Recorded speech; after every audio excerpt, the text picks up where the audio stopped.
कैसे ब्रह्मा आदि देवता भी पार पा सकेंगे।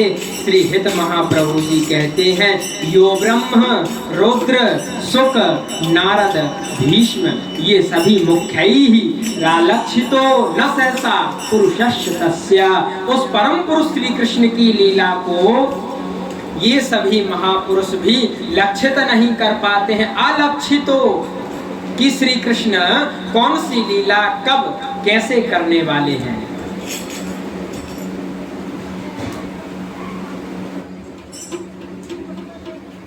सत्यो वशीकर्ण चूर्ण मनंत सत्यम तम राधिका चरण रेणु मनुष्मरामी।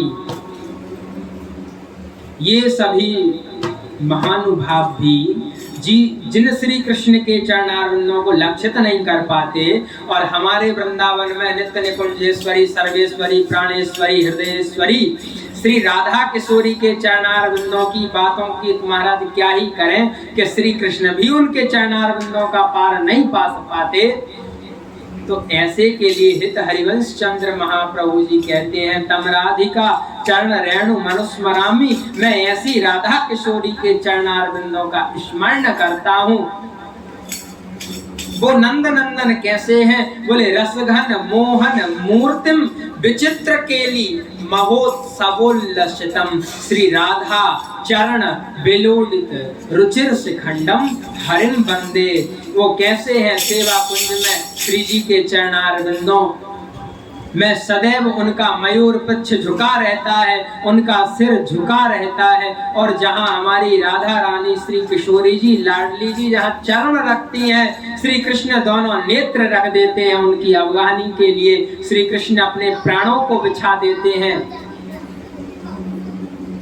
और जहाँ श्री राधा रानी के चरण रखे होते हैं या रख देती हैं, रख करके चली जाती हैं, उस रज को उठा करके माथे से धारण करके कृतकृत्यता का अनुभव करते हैं, भाव विभोरता का अनुभव करते हैं, रुदन करते हैं उस रज को अपने श्रीअंग से लगा करके कि हा किशोरी हा स्वामिनी श्री राधा, आपकी बड़ी कृपा जो मुझे आपकी सेवा शुश्रूषा करने का परम सौभाग्य आपने दिया है।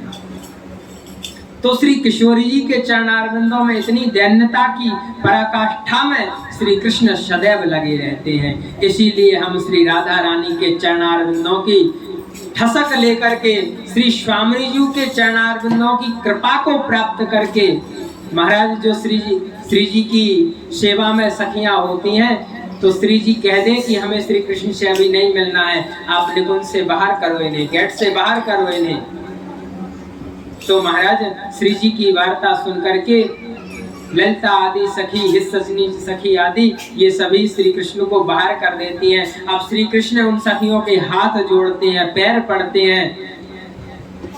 तो सखियां कहती हैं, लालन अब ऐसा मत करो, श्री जी ने आदेश दिया है, अब हम तुम्हें प्रवेश नहीं देंगे। तो फिर श्री कृष्ण और अति दैन्य होकर के चाटुकारिता करते हैं गोपांगनाओं की कि आप कृपा कर दो और मुझे श्री जी से मिला दो, मुझे श्री जी से वार्ता करा दो, मैं उनसे क्षमा याचना कर लूंगा। तो महाराज कैसे जाते हैं? गोपी का भेष धारण करके श्री कृष्ण श्री जी के चरणों में प्रवेश करते हैं। गोपांगनाएं सखियां कहती हैं कि श्री जी एक नई सखी आई है आपसे मिलने के लिए। तो श्री जी कहती हैं कि अच्छा कौन है, लाओ लाओ। तो घूंघट ओढ़े श्री कृष्ण खड़े रहते हैं और श्री जी कहती हैं, अरे अपना मुखला तो दिखाओ, इतनी शर्माती क्यों हो? तो श्री जी उनके मुख से पर्दा हटाती हैं, घूंघट उठाती हैं। तो श्री कृष्ण अपनी मंद मुस्कान देते चरणों में गिर जाते हैं, श्री जी मुझे क्षमा कर दीजिए।